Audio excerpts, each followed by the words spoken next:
कभी आपने आईने के सामने खड़े होकर अपने आप से ये सवाल पूछा है कि मैं इतनी कोशिश करने के बाद भी दुबली क्यों नहीं हो पा रही? डाइट की, एक्सरसाइज की, फिर भी शरीर भारी क्यों होता जा रहा है? और सबसे ज्यादा दर्द तब होता है जब कोई अपना ही कह देता है, पहले कितनी अच्छी लगती थी, अब क्या हो गया है? लेकिन सच जानिए, गलती आपकी नहीं है, क्योंकि आज हम मोटापे को जिस तरह समझते हैं वो हमारी प्राचीन सोच से बिल्कुल अलग है।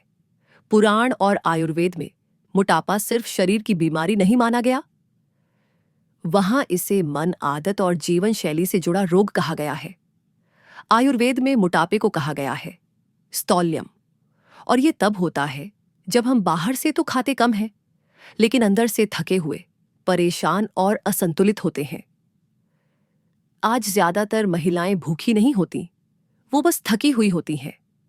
मन थका होता है, इसलिए बार बार कुछ खाने का मन करता है। और यही बात हमारे ऋषियों ने हजारों साल पहले लिख दी थी। आयुर्वेद कहता है मोटापा पेट में नहीं, मन में जन्म लेता है। इसलिए अगर आप मोटी हैं तो खुद से नफरत मत कीजिए, आपका शरीर आपसे कुछ कह रहा है। और आज इस वीडियो में मैं आपको वही पुराना मतलब बताने वाली हूं जो आज की दुनिया भूल चुकी है। आज हम जिस बीमारी को मोटापा कहते हैं, हमारे पुराण और आयुर्वेद में उसे क्या कहा गया है, और क्यों इसे सिर्फ शरीर की नहीं बल्कि सोच की बीमारी माना गया है, ये बात बहुत कम लोग जानते हैं।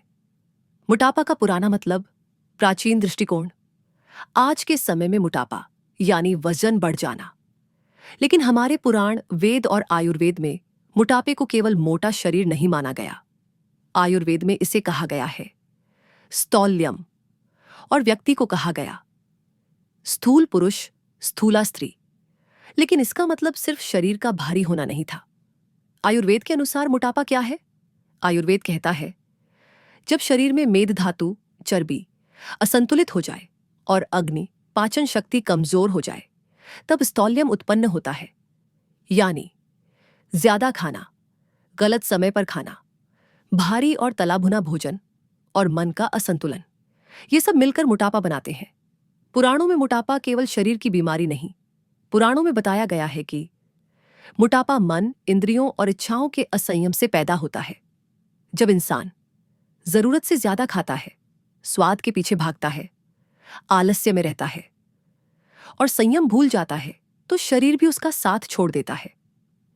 प्राचीन ग्रंथों में मोटापे के नुकसान आयुर्वेद में साफ लिखा है कि स्थूल व्यक्ति को जल्दी थकान, सांस की तकलीफ, हृदय रोग, मधुमेह, कम पाचन शक्ति और कम आयु का सामना करना पड़ता है। इसलिए आर्ष मुनि मोटापे को दीर्घायु का शत्रु मानते थे। तब लोग मोटे क्यों नहीं होते थे?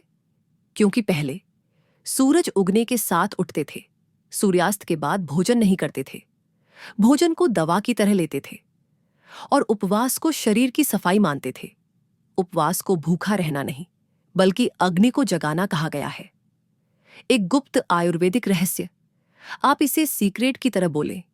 आयुर्वेद कहता है मोटापा पेट से नहीं, मन से शुरू होता है। जब मन शांत होता है तो भूख अपने आप नियंत्रित हो जाती है। अगर आप चाहते हैं कि मैं अगली वीडियो में मोटापा कम करने के पुराने आयुर्वेदिक नुस्खे और वो उपाय बताऊं जो आज भी काम करते हैं, तो वीडियो को लाइक करें और चैनल को सब्सक्राइब जरूर करें।